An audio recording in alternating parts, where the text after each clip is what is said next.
Então, estamos aqui nessa série que já é um sucesso no canal, não é, senhorita Cláudia Long? Onde a gente está falando na primeira parte, a gente falou sobre teoria do apego e agora nós vamos aprofundar ainda mais sobre essa teoria. Mas para quem perdeu os vídeos, né, não viu aí no canal, faz favor de ir atrás, né? Mas vamos dar uma contextualizada para quem está assistindo e entrando em contato com essa teoria pela primeira vez, Cláudia. A teoria do apego, o que a gente pode desbravar nesse momento? Primeiro, quando você, que está me ouvindo aqui pela primeira vez, você que me segue pelo conteúdo da teoria de apego, você profissional ou você CPF, como eu falo, né, o paciente que se interessa por se entender melhor, a teoria de apego, ela vai te dar uma pista, como se fosse um fio condutor do porquê que o jeito que você funciona hoje tem uma origem, entende? E compreender essa origem, compreender, não só compreender, mas aceitar, negociar, não brigar, chamar para tomar um cafezinho. Eu tenho falado muito essa expressão no consultório, né? Vamos chamar tua história, tuas partes internas para tomar um cafezinho ao invés de criar um cabo de guerra que você não sabe nem qual que vai ser o prêmio que você vai receber. Tudo isso, quando a pessoa vai tendo clareza do que acontece com ela, do porquê que acontece, ela vai se sentindo menos culpada e ela começa a se cobrar menos. Se você está menos culpado e se cobra menos, o teu sistema nervoso está mais calmo, ele não está ativado, ele não está enrijecido, ele não está em estado de alerta. Se você está mais tranquilo, mais calmo e mais seguro, porque você está tendo uma visão mais ampla de você, tá? A partir do momento que você consegue respirar melhor, você concorda comigo que ao invés de você enxergar as coisas assim, você vai enxergar assim? Então, acho que é essa a proposta, né? O conteúdo Teoria de Apego é um dos mais procurados no meu canal, né? E você é um querido parceiro que me ajuda a trazer esse tema de uma maneira mais trocada, né? Num bate-papo. Eu acho que isso enriquece bastante.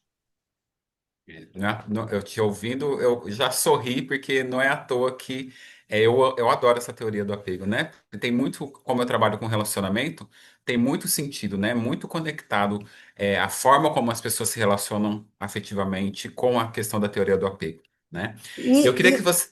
e tem uma coisa: quando nós, terapeutas, psicólogos, contamos para o paciente da onde vem, o que acontece, o porquê, tá?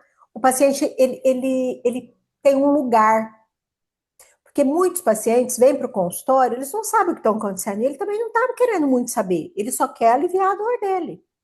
Só que você só alivia a dor pela consciência, né?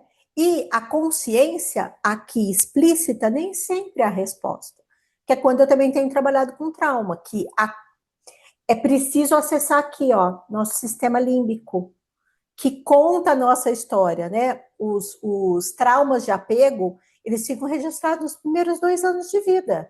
2 anos de vida não existe linguagem, não existe consciência, isso aqui está se formando, essa parte do cérebro. Só que até os 2 anos de vida, todo o teu sistema límbico, ele recebe informação, né? E aqui fica o cérebro reptiliano e o cérebro mamífero responsável pelos afetos. Então, é um pouquinho disso tudo que eu queria convidar para a gente ampliar a visão a partir da teoria de apego. Então vamos aprofundar exatamente nessa questão que você trouxe, né? Como é que a teoria do apego, que é o título aqui do nosso encontro hoje, se relaciona ali, se conecta a essa questão do trauma, da neurociência, dos afetos, né? Que você trouxe aqui, né? A questão do límbico. Eu sempre falo com meus pacientes que aqui é mais fácil até chegar no coração, que é a parte afetiva, é um pouquinho mais complexo. Vou ter que mudar, então é daqui para trás. Vou mudar. Não vai ser mais pra cá. É porque assim, ó, daqui para cá precisa ter uma comunicação. Só que o registro daqui, quando a gente fala em neurociência, o registro ele fica aqui. Então, ó, meu cerebrinho, eu gosto. Ó. Imagina, esse é um cérebro, tá? Só que antes de eu mostrar o cérebro, que é a conexão com a neurociência, da teoria do apego, com a neurociência e com trauma, eu vou voltar um pouquinho. Quando uma criança nasce, ela nasce numa determinada família, com uma determinada característica, tá? E se essa família tem dois, três, quatro filhos, cada criança vai nascer no momento dessa família. O pai e a mãe que era do primeiro filho não é o pai e a mãe do terceiro filho, porque coisas aconteceram, né? A gente acha que as nossas mudanças elas demoram para acontecer, mas passou um segundo, o que eu tô te falando faz você pensar outra coisa que abre uma portinha que de repente já te modifica, tá? Então, nós temos que considerar que quando você recebe um paciente, esse paciente ele nasceu numa determinada família, naquele momento, e aqueles pais eram de uma determinada forma. Às vezes estava com uma questão financeira melhor, às vezes estava com questão de trabalho difícil, às vezes foi um momento de traição, às vezes é um momento em que a mãe perdeu o pai dela enquanto estava grávida. Tudo isso influencia a forma com que essa mãe e esse pai se relacionam com o bebê. E eu tô falando de um bebê aqui, ó, ainda na gravidez, tá? Porque os estudos apontam que impacta. A criança sente, o bebê, o feto, tá? Por quê? Porque a parte cerebral aqui, ela vai se formando. As, os neurotransmissores, né, as redes neurais, elas vão se formando.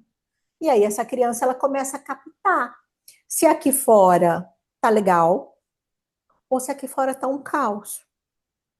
E aí os nenês nascem. A hora que os nenês nascem, vai nascer o nenê mais fácil, o nenê mais difícil, o nenê que os pais não conseguem acalmar, o nenê que só acalma quando está no peito da mãe, o nenê que não dá trabalho. Ah, contextualizando, vem desta família do momento que essa pessoa nasceu, essa criança nasceu.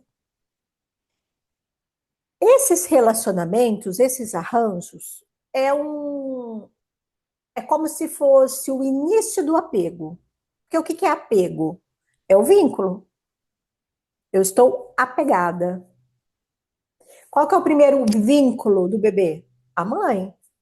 Ah, Cláudia, mas em relações homoafetivas, alguém faz a função da mãe. Ou a outra mulher que não gerou, mas está na função de mãe, ou os dois pais que estão na função de mãe. Tá?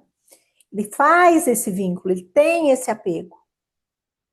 O que acontece? Se esse adulto que está com essa criança está seguro, está tranquilo, ah, eu nunca tive um bebê, eu não sei como é que é, mas ok, eu me sinto seguro, estou calmo, vamos ver, vamos aprender junto.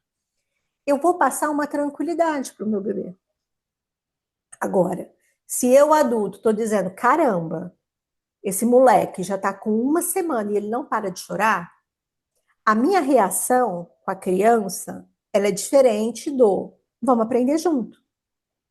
O que acontece? A criança capta. Se a mamãe está preocupada porque ela não consegue me acalmar e ela está se cobrando porque ela já leu todos os livros, ela já assistiu todos os podcasts, ela não consegue me acalmar, então a mamãe está tensa. A mamãe fica esperando o papai chegar, a babá chegar, porque sozinha ela não consegue. Ela está aqui, ó, ela está tensa. O bebê ele vai sentir. Então, se você chega num lugar que está tenso, o que você vai fazer? Você vai tensionar. A hora que você capta hemisfério direito e tensiona, essa criança vai chorar. É diferente se o ambiente estiver tranquilo e seguro. Então, tudo vai passando por aqui. Só que essa parte do cérebro aqui, ó, que você fala para o teu paciente aqui, né, é mais fácil chegar aqui do que aqui, ela é uma parte do cérebro que ela é a última a ser formada, que é o pré-frontal. Se eu abrir o cérebro aqui dentro, nós vamos ver numa constituição da neurobiologia, da neurociência, essa parte do cérebro se forma primeiro. Aqui, ó, é o sistema límbico. No sistema límbico existe o cérebro reptiliano, que é responsável por tudo que é instintivo, e o cérebro mamífero, que é responsável por tudo que é afeto. Mamífero, afeto. mamífero mama, mamífero é dependente, mamífero precisa do outro. Todos os animais que não são seres humanos, mamíferos, precisam de um tempo com a mamãe na matilha, porque senão ele não vai sobreviver. Diferente dos répteis. Entende? Ó, reptiliano é sobrevivente. O réptil nasce, quem é mamãe e papai de réptil? Um cachorrinho nasce, mamífero, ele precisa de um tempo com a cadela. Não sei quanto tempo, tá? Você vai saber. Depois desmama. E nós, seres humanos, que somos mamíferos, precisamos de mais tempo. Não são 2 meses, não são 3 meses. Nós precisamos de mais tempo de um adulto cuidando da gente. Só que esse adulto precisa ter disponibilidade interna para cuidar. Ué, mas de repente um adulto fala assim para você, mas não faltou nada para o meu filho, para minha filha.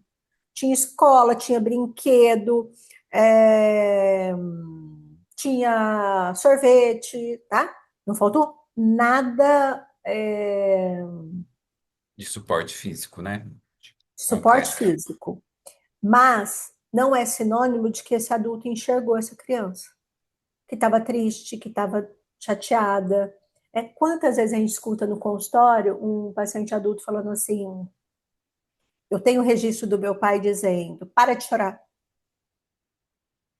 Lugar de criança é quieto. O que acontece? Os registros que a gente fica é de que a gente tem que tensionar. A hora que eu tensiono com 4, com 5, com 8, com 2 meses, porque a minha mãe está com depressão pós-parto e não conecta comigo, e essa depressão se estende, tá? E ela só me dá o básico para eu sobreviver, o meu sistema nervoso vai entendendo que eu tenho que reagir de uma determinada forma X. E essa determinada forma X, Y, Z, a gente pode começar a separar pelos apegos.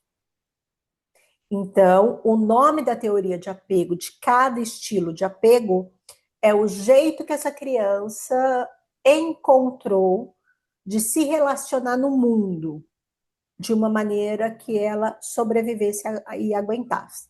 Com a exceção do apego seguro, que o apego seguro é uma família estável, em que ter espaço para enxergar essa criança, e nesse espaço para enxergar essa criança, a criança, ela chora, ela é acolhida, ela briga, os pais escutam, os pais validam, os pais vão ajudar ela a resolver o que aconteceu na briga, ao invés de ter punição, de ter distanciamento, de ter invisibilidade.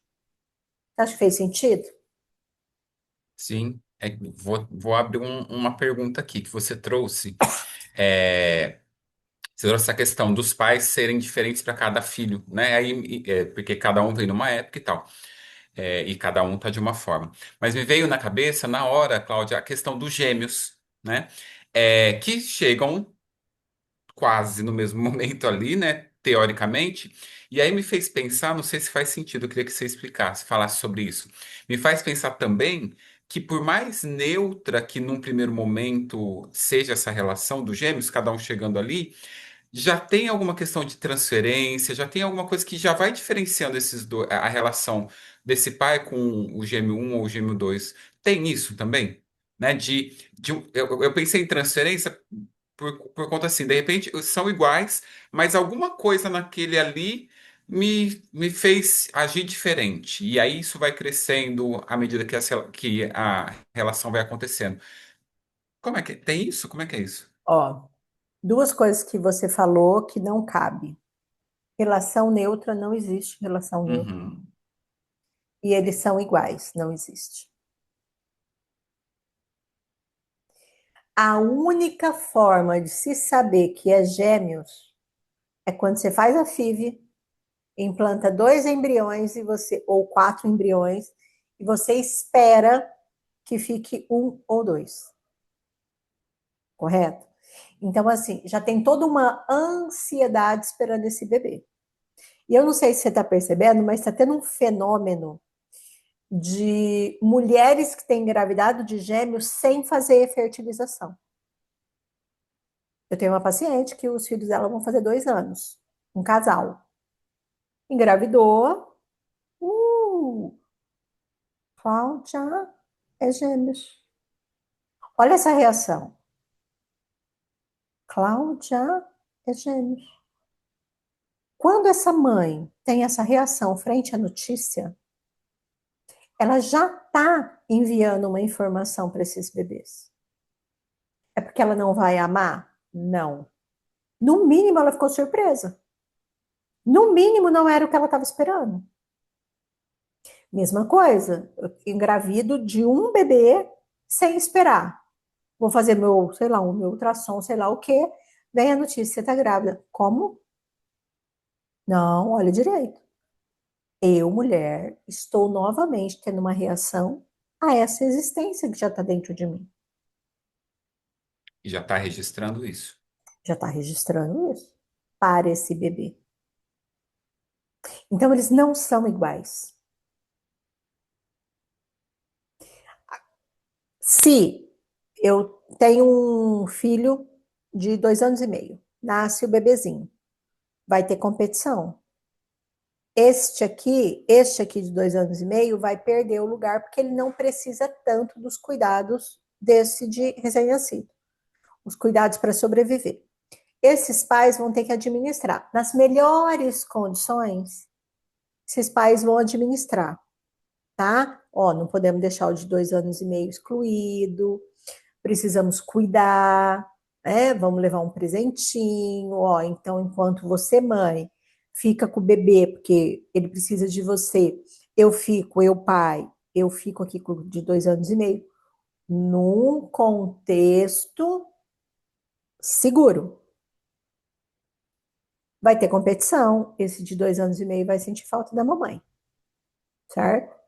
Imagina num contexto em que tem briga, tem dificuldade financeira, essa mulher deprimiu, esse marido não queria esse segundo filho, que são as. Qual que é a palavrinha? As variáveis que a vida traz. As manifestações de como esse casal se sente em relação aos filhos já influencia a forma com que essa criança sente, porque ela captou.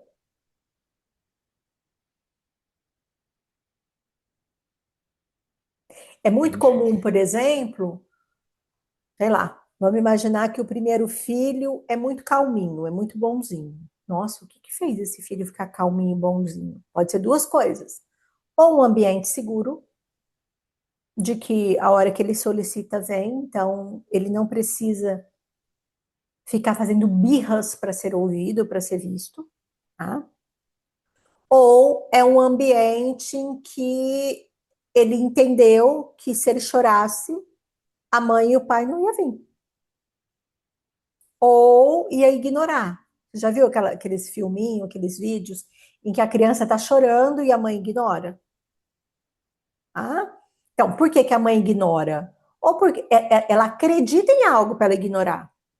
Ou ela ignora porque ela não está aguentando aquele choro na cabeça dela. Ou ela ignora porque ela leu num livro que a criança costuma chorar. Ou ela ignora porque toda vez que ela vai, ele gruda nela e ela não está aguentando mais. Percebe que são reações dessa mulher? Nessas reações dessa mulher que é mãe, a criança capta. A hora que ela capta, ela paralisa. Ela paralisa, ela não dá trabalho, né? Às vezes eu escuto pessoas falando: Nossa, essa criança é tão boazinha, ela não chora. Me arrepia, porque eu falo assim, gente, Quem paralisa é você.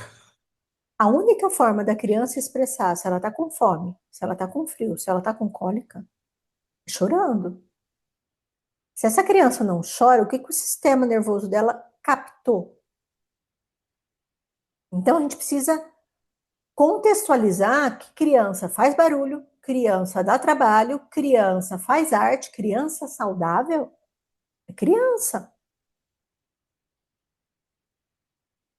E aí, a É hora que igual você quando volta chega no no. gêmeos, a hora que você volta dos gêmeos, né? Que foi a pergunta inicial que você fez.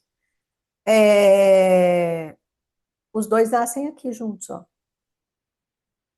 né? Então, Tem dias que os dois se conectam numa paz, tem dias que um quer arrancar um pedaço do outro. Os dois querem o colo da mãe. A mãe é uma só. Então, a tensão, ela vai ficar maior. E sempre vai ter um que vai ficar mais em evidência que o outro. Entende? Sempre vai ter um que vai ficar mais retraído. Ou porque esse aqui bateu nele, ou porque ele entendeu que o chefe é esse. Então, e aí, Cláudia, mas qual que é a forma correta? Não é sobre isso. É sobre você ir observando como que o desenvolvimento dessa criança vai se manifestando. E o quanto que a forma com que você está lidando com o seu filho vai influenciando no jeito que ele vai ficando. Tanto para o mais ativo, quanto para o mais quietinho. E saber se modular, né? Para cada um. Porque cada um vai ter, mesmo sendo gêmeos, né? Que você já trouxe, que são diferentes, cada um vai ter suas necessidades. E às vezes eu percebo muito essa cartilha, esse padrão, esse checklist que a mãe quer fazer com o filho e que daí perde esse filho de vista, né? Tem que fazer cumprir isso. E às vezes não é aquilo que o filho está precisando. Por isso que é perigoso, inclusive, as questões que são colocadas aqui nas redes sociais, né? De É. seguir sem esse senso crítico. Eu acho que não é nem senso crítico, Wesley, eu acho que é estado de presença. E é estar. O estado de presença passa pelo estar.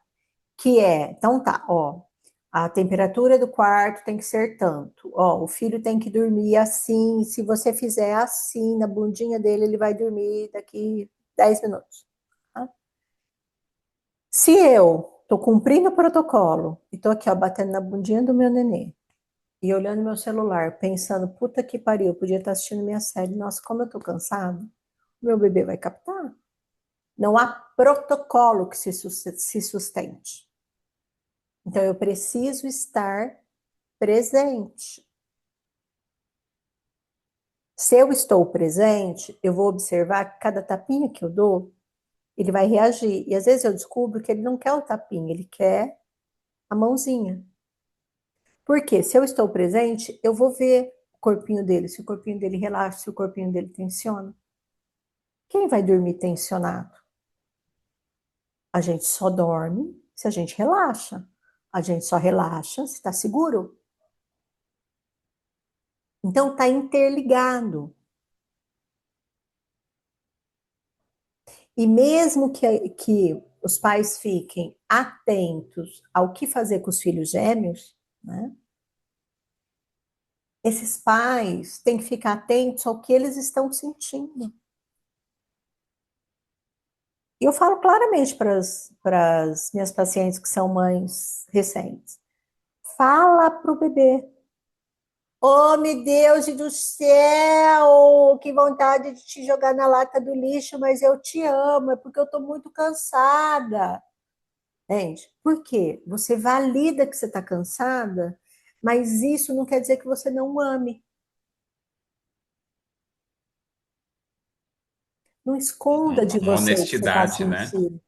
Porque o bebê, ele não vai entender as palavras, mas ele vai entender que a hora que você fala uma verdade, o teu sistema nervoso, ele acalma, e a hora que ele acalma, ele também pode relaxar. Aí que entra a questão da neurociência na teoria de apego. Que o vínculo passa por todas essas conexões, é, essa coisa de você captar o que está acontecendo, desde sempre. Tá? E achei. Você sabe que tem alguns estudos que provocam que antes da concepção o bebê já sente, né, o que está acontecendo. Não tenho tantas informações para trazer sobre, mas existem estudos. Calma que eu tô me acostumando ainda com essa coisa que você trouxe de captar. Antes da concepção ainda tá contra a minha, tá em outro lugar. Ó, eu te ouvindo, fiquei pensando, né, nessa função da mãe, né, nesse cuidado com a criança. E aí eu fiquei pensando a partir dessa questão da teoria do apego, né, qual que é o nosso papel como terapeuta, como psicólogo, com esse paciente que passou aí por essas experiências, registrou, né? E como é que, qual que é o nosso, qual que é a nossa função diante dele ali no consultório, né? Como é que a gente está ali nesse processo dele? Tem um vídeo da nossa última série da teoria polivagal, que tem um vídeo assim, qual o estilo de apego do terapeuta, né? Primeiro, qualquer paciente que chega para a gente, ele está em dor, tá? Ele pode até chegar reativo, ele pode até chegar irritadiço, ele pode até chegar te enfrentando, né? Discordando de você, só que tem uma dor. Lembra que um bicho machucado ataca, tem dor. Então, quando a gente recebe um paciente, nós temos que ter isso em mente. Qual é o jeito de acalmar uma fera machucada? Pensando em fera, mamífero, nós seres humanos somos mamíferos. O jeito de acalmar é esse animal mamífero que somos enquanto seres humanos se sentir seguro. Como é que um paciente se sente seguro na presença de um terapeuta?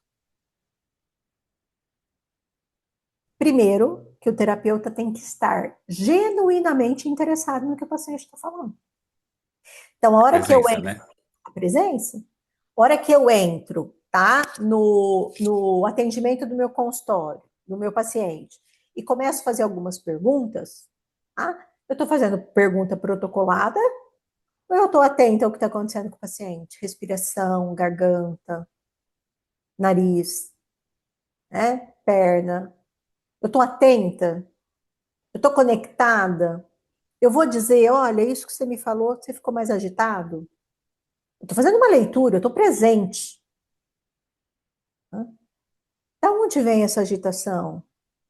Isso te lembra alguma coisa? Eu vou fazendo intervenções que vão levando ele além da queixa. Porque, ó, presta atenção.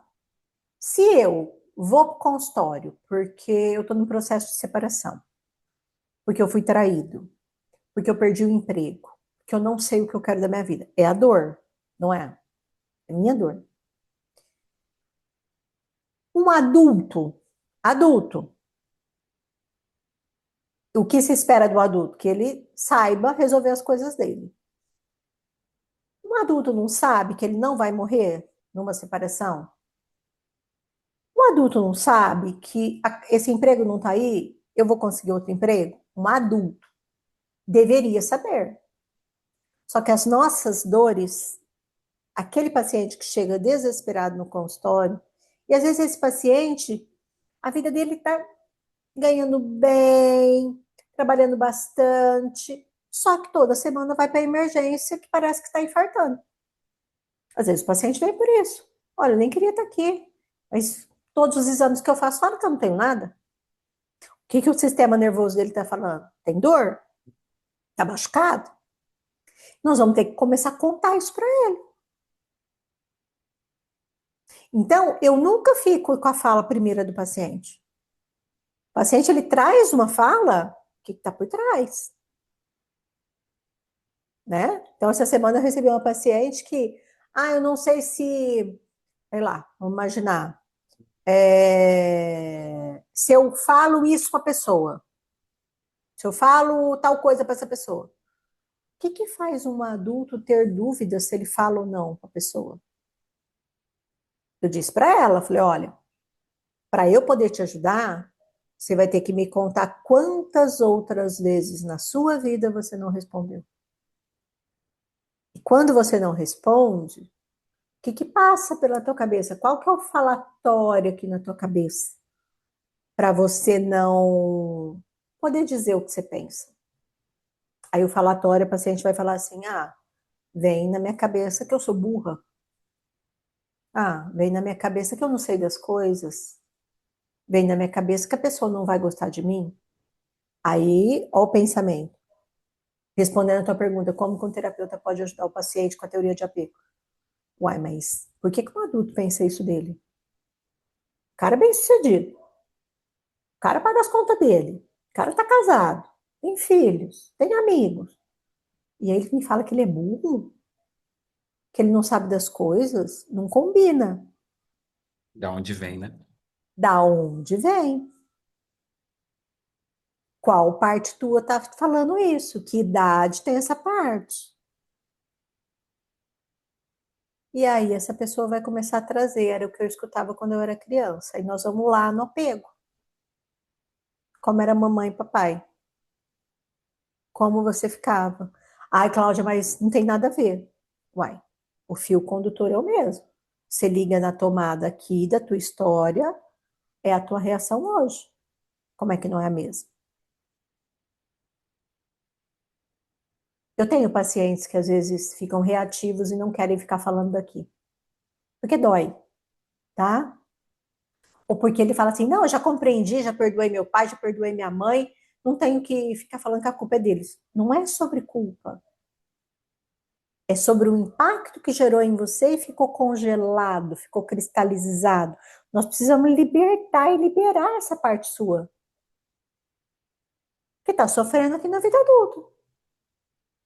Então, ir compreendendo a teoria de apego, o paciente sabendo, não é sobre falar "Ah, a culpa é do meu pai e da minha mãe. Não. Pô, eu sou adulto, o que que eu vou fazer com todas essas informações? Sou eu que vou ter que cuidar de mim, né? Hoje uma paciente minha falou uma coisa que eu achei assim libertadora. Ela falou assim, que uma pessoa falou assim para ela, problema seu. E ela ficou pistola. Como assim problema meu? Como assim problema meu? Aí caiu uma ficha dela. É verdade, o problema é meu. Mas se o problema é meu, tem que resolver. E aí a sessão transcorreu aí. Tá bom, então o que que é resolver? Resolver é pôr limite. Resolver é me posicionar. Resolver não é encerrar, não é finalizar, é se posicionar. E aí vai Trazer se o adulto, né? desenhando. Hã? Trazer o adulto, essa parte adulta para. Só que o adulto só fica presente conosco, adulto, se as minhas dores estão, se as minhas feridas estão cuidadas. Porque senão eles parecem o fantasminha camarada, eles entram na frente. É quando você tem um comportamento infantil, é quando você tem uma crise de pânico, é quando você não quer levantar da cama. E Ô, eu penso Cláudia, que tanto quem está nos ouvindo, psicólogos e não psicólogos, ter essa compreensão mais ampla, eu acho que fica mais leve para um lugar de que é possível, sabe? É possível começar a desatar o nó, é possível fluir. então, é exatamente a minha pergunta. Porque você pegou o seu cérebrozinho aí e mostrou a parte reptiliana, a mamífera, né?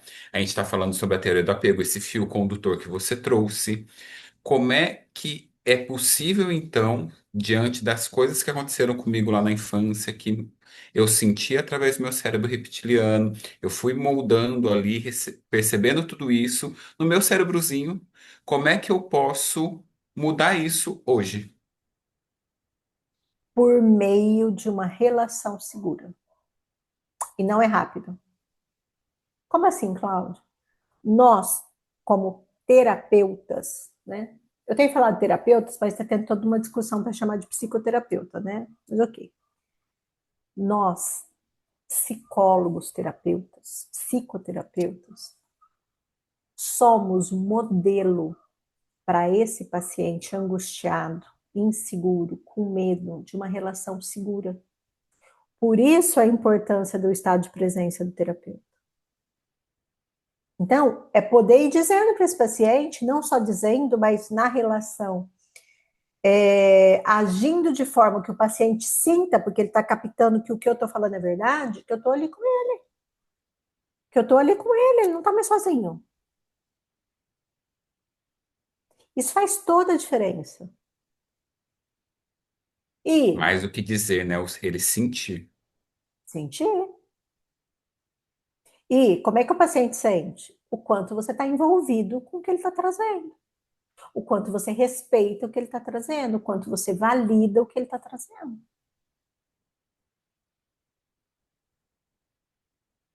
Então a Nós gente não traz. somos nós que temos que saber para onde o paciente vai e qual a decisão que ele vai tomar. Eu já tive pacientes que tomaram decisões na vida deles, que daí um tempo, mesmo estando comigo, ou voltam daí um tempo, e falam, ó cagada. Nós não temos o poder. Qual parte tua precisou disso? Ontem eu estava atendendo uma paciente que está comigo há bastante tempo, ela é borderline, e mais uma vez ela interrompeu as medicações, né? Por quê? A fala dela. Ah, é, eu sempre arrumo para 2 semanas, e aí foi acabando, eu fui ficando com preguiça, e eu parei. É uma fala, não é racional. A fulaninha adulta sabe que se ela parar a medicação, ela cai.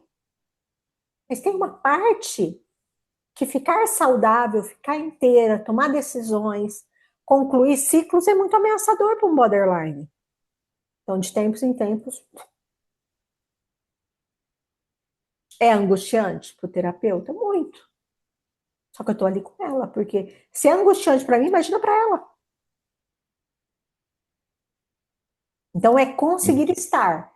E aí, a hora que eu estou com ela, ela sendo ela, né, tendo coragem de vir para a sessão e falar, olha, parei a medicação.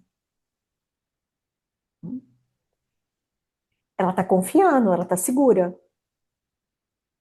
E aí, nessa relação de segurança estabelecida terapêutica, o paciente, quando ele está na terapia num processo longo, porque a terapia ela é longa, ela não é curta, né? Esse paciente começa a estender o pezinho além da família de origem, de que é possível ter relações seguras, de que tem pessoas confiáveis no mundo. Tem pessoas que vão falar uma coisa e vão cumprir. Faz sentido o que eu estou dizendo?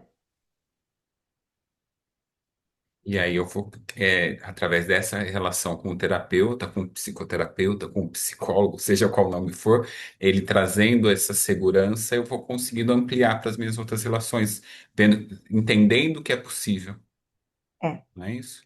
Novamente, é um processo lento. E quando a gente fala de uma boa comida, né, um bom assado, um bom risoto, né, uma boa costela de chão, olha eu, né, faminta aqui. Também não sei, hein? Não, eu almocei, almocei. Eu não. Tudo que é saudável leva um tempo de construção para assar, para temperar, para crescer a raiz, para a flor ficar vistosa, para a árvore ficar vistosa. Então, não é rápido. E não é porque o terapeuta não está trabalhando bem, o terapeuta está trabalhando bem. Não é porque o paciente não está indo bem, ele está indo bem. Só que ele chega para você com 20 anos, com 30, com 50. Há quanto tempo ele vive daquela forma? E as mudanças são muito ameaçadoras. Mais ou menos assim, ó. Ué, não estou entendendo. Pensamento esquisito é esse? Ué, eu conto para os pacientes, né? Às vezes eu estou lá treinando, o personal fala assim, porque eu sou pata, né? Minha origem é pata. Concorda? Não concorda, não, vou te contar. Então eu tô lá treinando, o personal fala assim, tá leve? Aí eu falo assim, não, ele fala, tá pesado. Aí eu falo assim, não tá leve. Sei lá o que eu falo. Eu nunca respondo para ele que tá leve, entendeu? Mas eu digo para ele que dá para eu fazer mais. Aí eu falo assim para ele, meu compromisso é não mentir, né? Mas aí aparece uma vozinha aqui e fala assim, você tá louca? Pra quê? Vai sofrer? Entendeu? Então, essas frasezinhas que aparecem na nossa cabeça, nós todos temos. E nós, como terapeutas, precisamos ajudar o paciente a identificar. que é os boicotes. Por mais que eu queira, por mais que eu deseje, por mais que eu tente, não acontece muitas vezes por conta dessas vozes que a gente precisa identificar. Que são nossas partes internas. Nossas partes internas. Ô, Cláudio, tô aqui pensando. Se nessa relação terapeuta-paciente, onde o terapeuta precisa ser esse apego seguro, promover essa segurança para o paciente, é um processo, tem todas essas complexidades aí envolvidas. Eu estou pensando no ser humaninho interagindo na sociedade, né? Trazendo para o meu campo dos relacionamentos, nos relacionamentos amorosos. Chega esse ser humaninho com tudo isso, se encontra com outro ser humaninho. E aí, como é que esses apegos vão interagindo? Que confusão.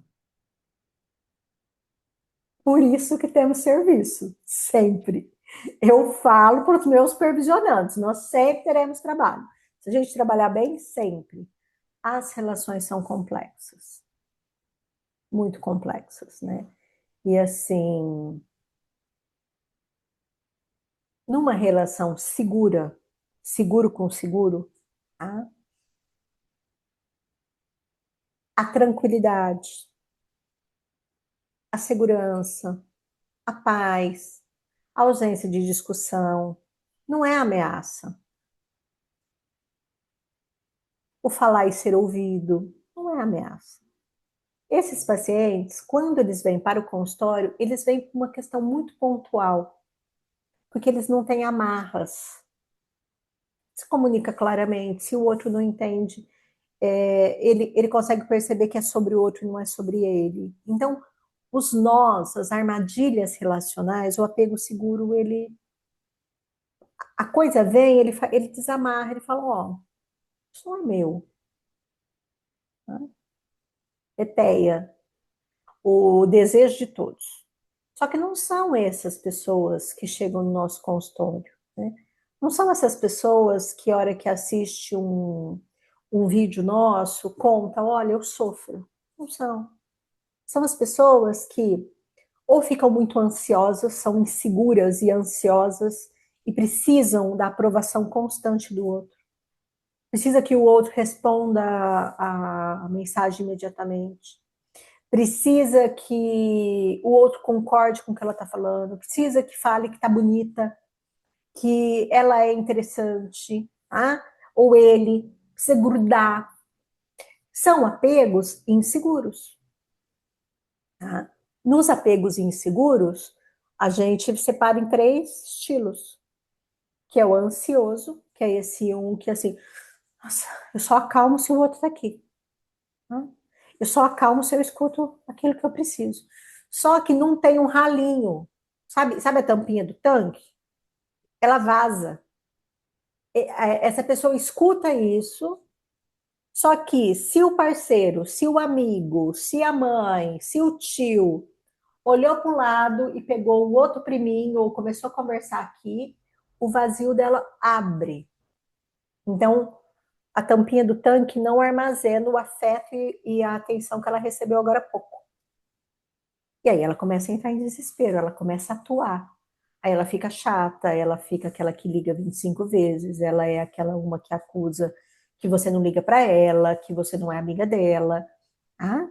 E isso em todas as esferas. Pode ser o ser humaninho que nunca vai para o consultório. E ele vai vivendo dessa forma. Um outro apego inseguro é o evitativo, que é aquele assim, tem bastante vídeo no canal sobre evitativo, que também é um tema bem procurado. É aquele um que fala assim, não, não preciso de ninguém, eu me viro, eu me basto, eu não me importo. Então, olha o encaixezinho que acontece com frequência. Ansioso com evitativo. O ansioso fala, não quero. O evitativo fica, ai, mas por quê? Ai, mas por quê? Ai, e ele, não, não, não, não quero. Ai, mas eu quero, por favor, mas eu quero, por favor. Você deve ver muito isso nos teus cursos, nas tuas mentorias de relacionamento. E por que que fica? Porque faz um sentido com a vida que ele teve. Papai, mamãe, tio, vovó, vovô fizeram isso comigo. ou não me contaram a verdade, ou me deixaram esperando.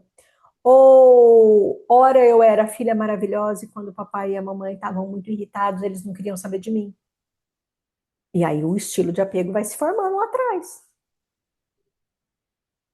E como é familiar, eu fico, né? Como é familiar, eu fico. Ah, mas sempre foi assim. Ah, eu só conheço pessoas assim. Ah, nossa, meu pai, minha mãe é assim. Então é familiar, eu fico. E aí tem uma outra coisa, né? Porque eu tenho pacientes adultas, né? Eu vou falar de mulher que é mais comum essa queixa em mulher do que em homem.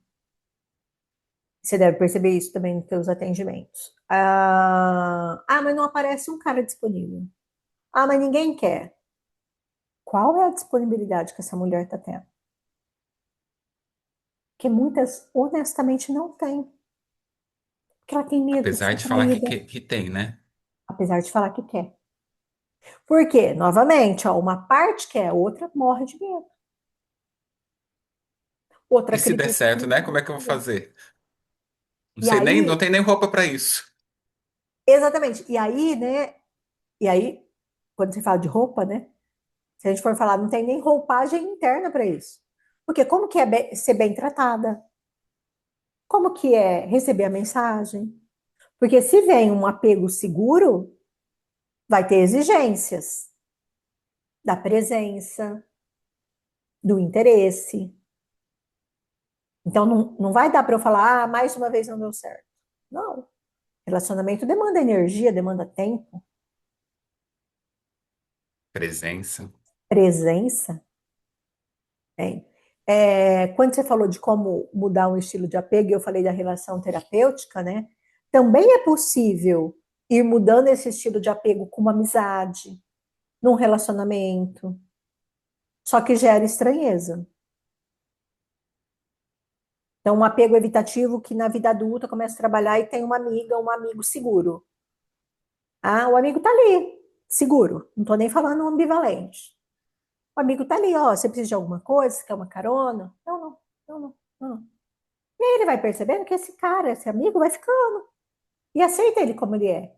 Então é igual um cachorrinho machucado, ele vai aproximando.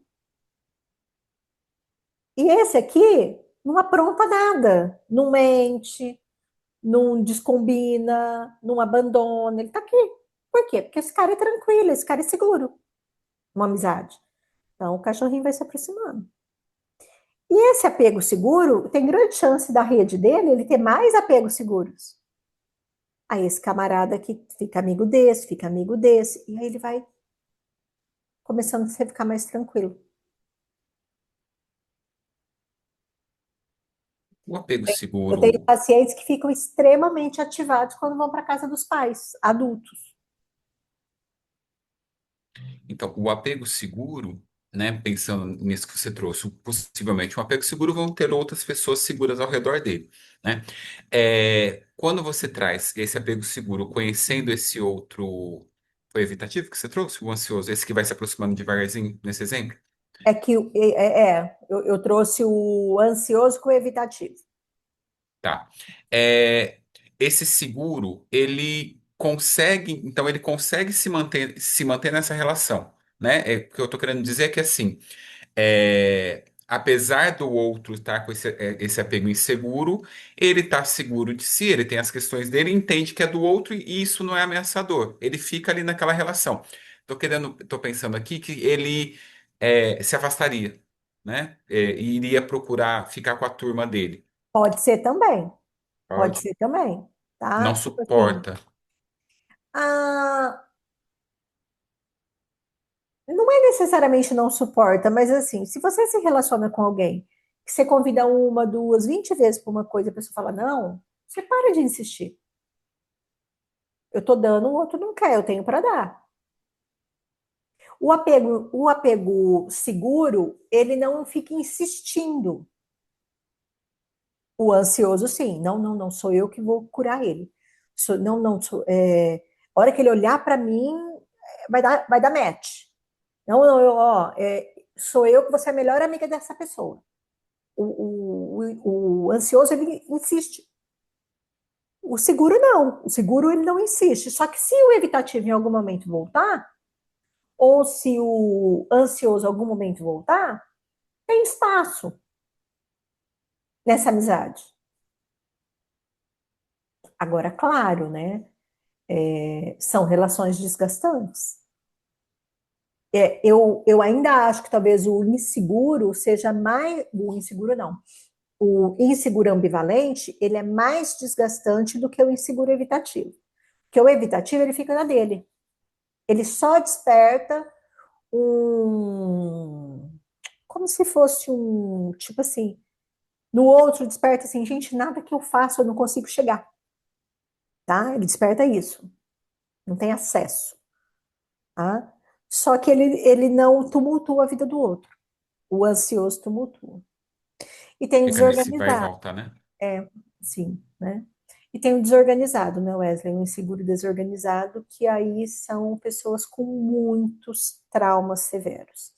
Então, são pessoas que dissociam, é aquela pessoa que parece que está aqui, não está aqui.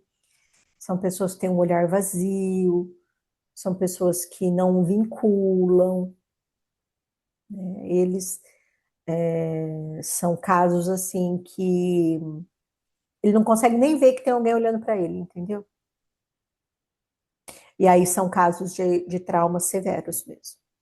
Ah, mas os outros não são severos? São, mas são relacionais. De alguma forma você recebeu algo, tá?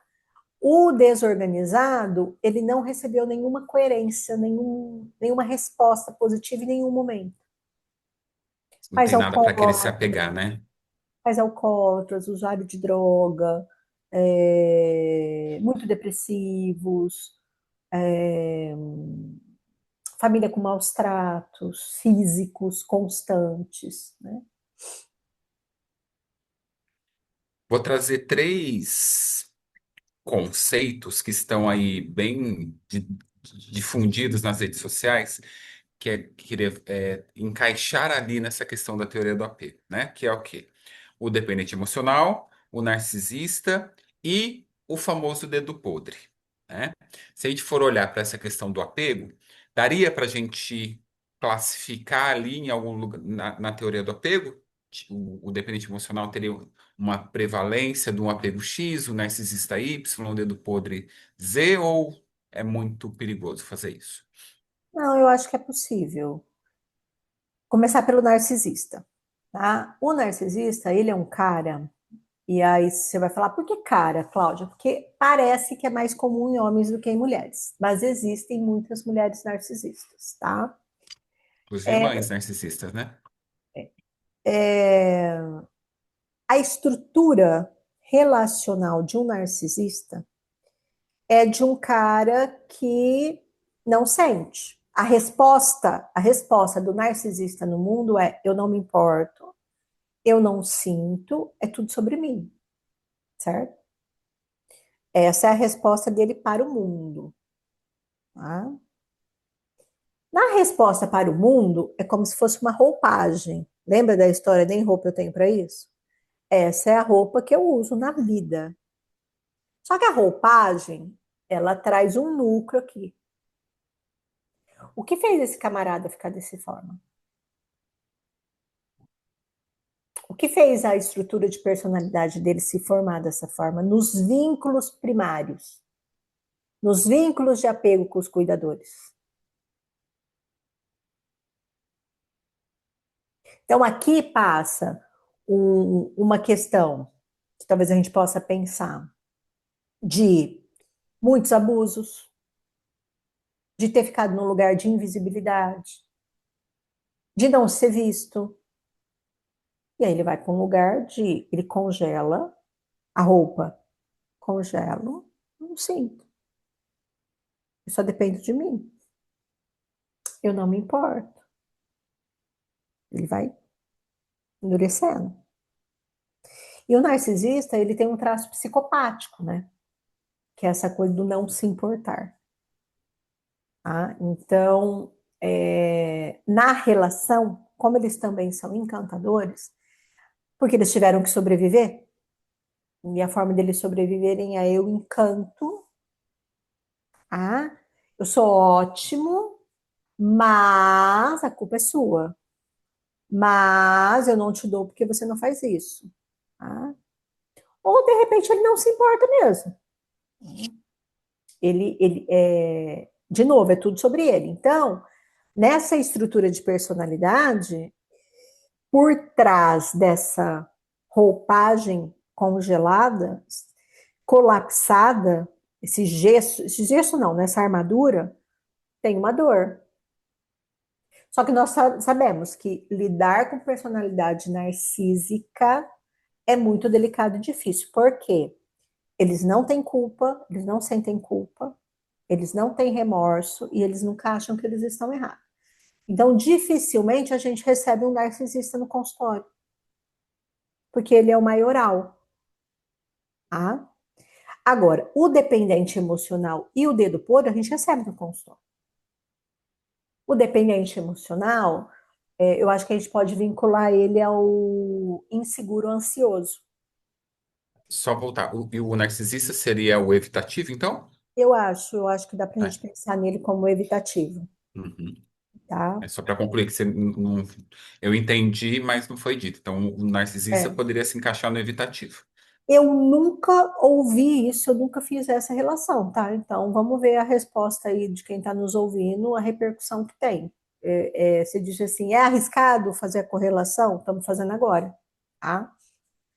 É, o dependente emocional, eu acho que ele tem uma coisa do inseguro ansioso, que eu preciso, ó, falei isso agora há pouco, eu preciso que alguém me aprove. Eu só me sinto seguro se alguém fica comigo. Eu não tenho aqui dentro para mim. Eu só me Tá? preencho com o outro, né? E que não preenche, né, Wesley? Uhum. É aquele Essa é, ralo que a- você falou. essa Vai é, é- saindo, né? essa é a angústia, porque, na verdade, qualquer preenchimento, ele só é eficaz e curativo se sou eu mesmo que vou fazer por mim. Aí vem a relação terapêutica ajudando nesse trabalho, com reprocessamentos de trauma, trabalho com partes internas, acalmando o sistema nervoso, considerando a teoria polivagal. E aí é a visão mais ampla do negócio. E acho que o dedo podre a gente também pode encaixá-lo aí no inseguro ansioso. Por quê? Ele vai mudar. Ah, não, comigo vai ser diferente. Então, papai e mamãe vive bravo, papai e mamãe fala, engole o choro, certo? Mas eu fico esperando. Eu fico esperando porque de vez em quando vem uma faca. De vez em quando vem um tá tudo bem. De vez em quando vem um pirulito. E o dedo podre passa por esse lugar. De que eu fico aguardando. Eu fico porque comigo vai ser diferente. Eu fico porque o outro vai me oferecer o que eu preciso. Né? Então, eu acho que encaixaria no inseguro ou ambivalente. Tá. E já que a gente está falando desses conceitos tão difundidos aí na rede social, tá caindo no senso comum e que muitas vezes as pessoas usam de forma errônea, né? Como é que a gente pode olhar para essas redes sociais, né? Estamos aqui no YouTube, tem outras diversas redes, no Instagram e tal. Como é que a gente pode olhar para essas redes sociais e ver essas questões de apego que vão pipocando aí também, né? Afinal, são redes sociais, são pessoas, são relacionamentos que estão acontecendo também nesse ambiente virtual, né? É, eu acho que tem uma coisa, né, do que se vende na rede social e o que se é. Nessa era de tudo muito rápido, de não sentir dor, e os pais têm protegido os filhos, né, para não sentir dor. Então, quando os pais dão tudo, é para que esse filho não tenha desconforto. Né? E a rede social, ela valida a ausência do desconforto, tanto que o algoritmo ele só entrega aquilo que você pesquisa. Mesmo que você só pesquise homens narcisistas, porque você precisa ser a hater que continua falando que como que você vai curá-lo, ou quando ele vai voltar, ou por que que ele fez isso. Quando você vai lá na rede social e fica procurando, se alimentando do porquê o narcisista é isso, e você é a vítima do narcisista, você não vai olhar para tua dor. Isso só vai mudar se você olhar para tua dor. Né? E olhar para dor dói. E olhar para dor leva tempo. E nesse lugar de rapidez, tá? Do que se vende, até a ideia de vender curso, vender conteúdo, ai, eu ganho tanto, eu faturo tanto em um mês. Gente, onde isso? Onde? É a história do assado, leva tempo para cozinhar, a carne ficar mole. Isso é a vida. Então, eu acho que tem uma questão aí de ilusão, que ela é alimentada e complementada por uma grande parte da população que busca isso, né? Tanto que o meu foco aqui no YouTube é informar, é levar informações reflexivas, né? E o canal, ele não bomba, ele tem um público que me assiste, eu tenho um número de seguidores,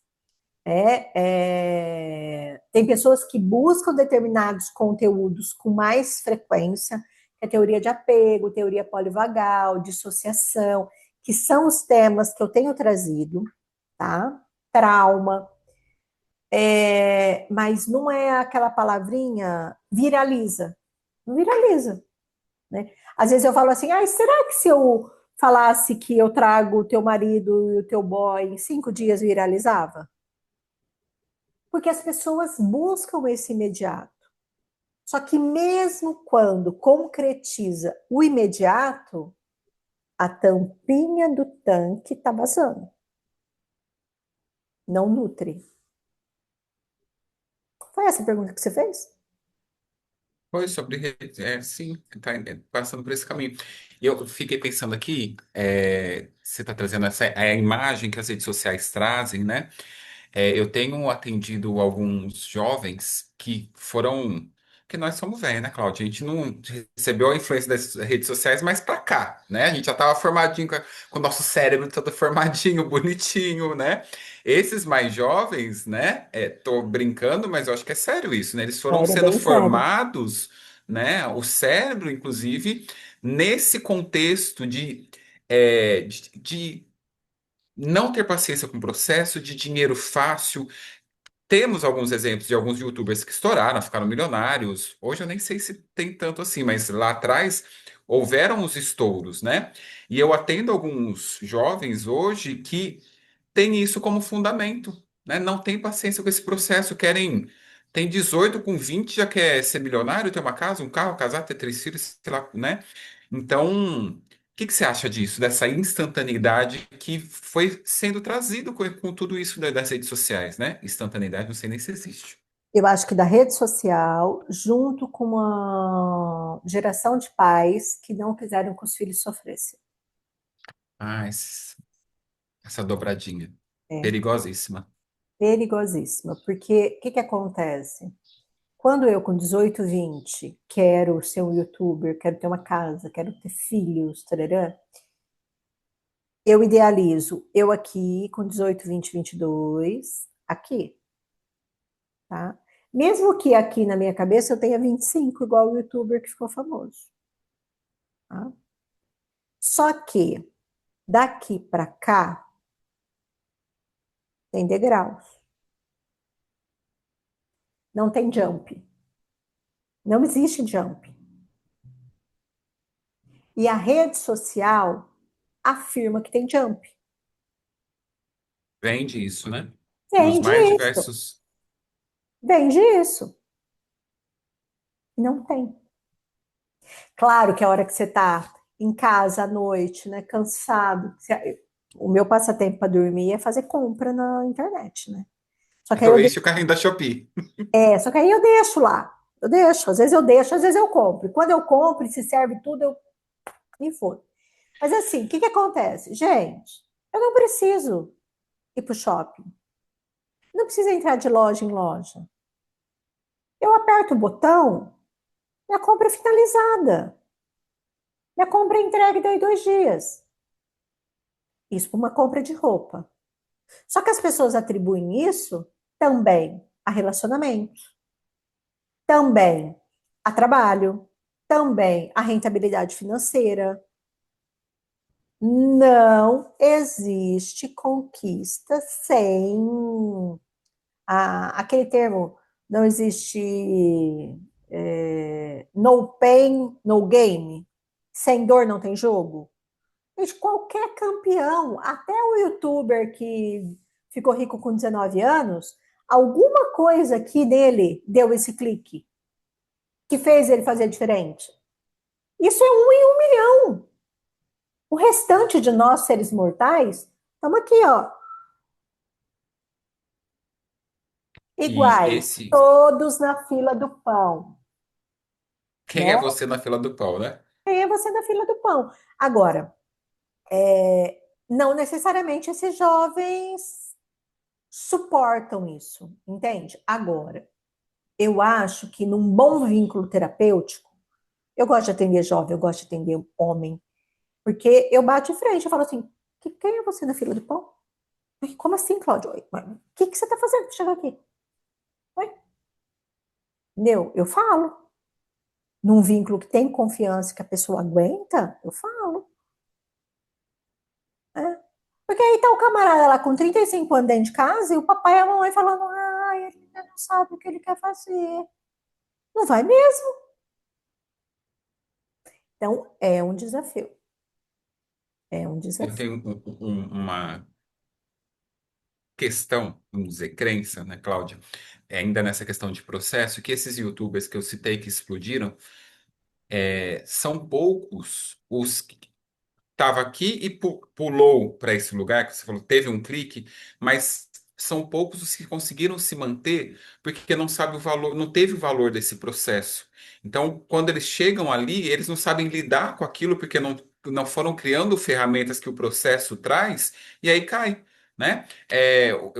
Eu vi em algum lugar desses milionários que ganham na Mega Sena e tal, eles não conseguem administrar o Gerir, dinheiro porque exato, né? Então, invalidam esse processo e aí quando chega lá, se chega, não se mantém, né? que é o que acontece com muitos jogadores de futebol, é que hoje, como virou uma indústria de ganho, tem se feito um trabalho de base, com psicólogos e tal, entendeu?